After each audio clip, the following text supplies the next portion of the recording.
31. प्रीत्या दैत्यस्तवदनुमः प्रेक्षणात् सर्वदापि त्वामाराध्यन् अजितरजयन् अञ्जलिं सञ्जकाद। मत्तः किं ते समभिलषितं विप्रसूनो वद त्वं व्यक्तं भक्तं भवनमवनीं वापि सर्वं प्रदास्ये। दामक्षीणां बलिगिरमुपाकर्ण्य कारुण्यपूर्णोऽपि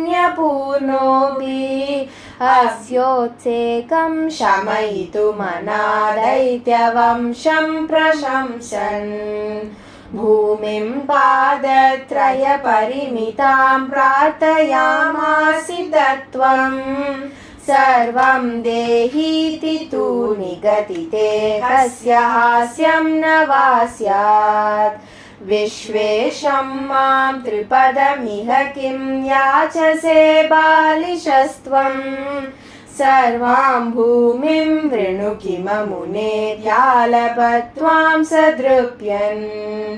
यस्मादर्पात् त्रिपदपरिपूर्त्यक्षमक्षेपवादान् बन्धं शाशावगमदद् अदर्होऽपि गाढोपशान्त्यै।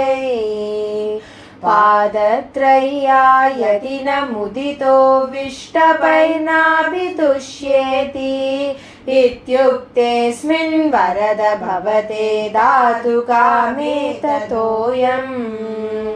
दैत्याचार्यस्तव खलु परीक्षार्थिनः प्रेरणार्थं मामादेयं हरिरयमिति व्यक्तमेवाबभाषे। याशत्येवं यदि स भगवान् पूर्णकामोऽस्मि सोऽहं दास्याम्येव स्थिरमिति वदन् काव्यशब्दोऽपि दैत्य। विन्ध्यावल्या निजदयितया दत्तपाद्याय तुभ्यं चित्रं चित्रं सकलमपि स प्रापयत्तोयपूर्वम्। निस्सन्देहं दितिकुलपतौ त्वय्यशेषार्पणं तत् व्यातन्वाने मुमुषुऋषयः सामराः पुष्पवर्षम्।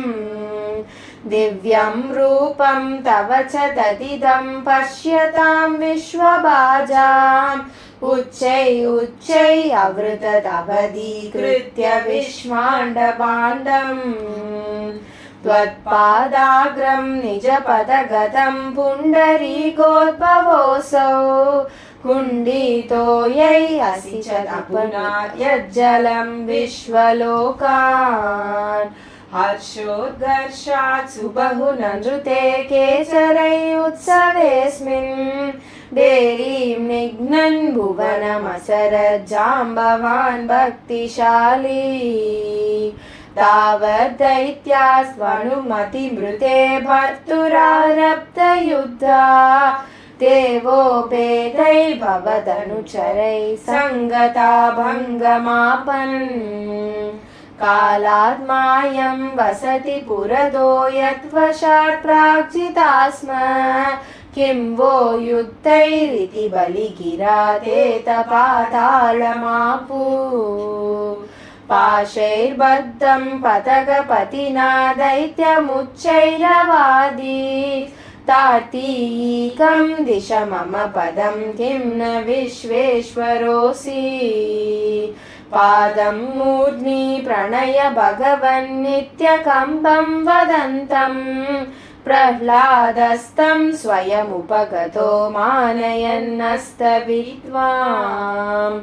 दर्पोषित्यै विहितमखिलं दैत्यसिद्धोऽसि पुण्यै लोकस्ते स्तुत्रिदिव विजयै वासवत्वं च पश्चात्।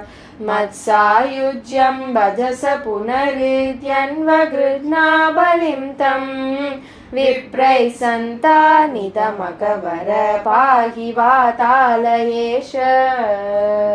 सर्वत्र गोविन्द नाम संकीर्तनं गोविन्द गोविन्द।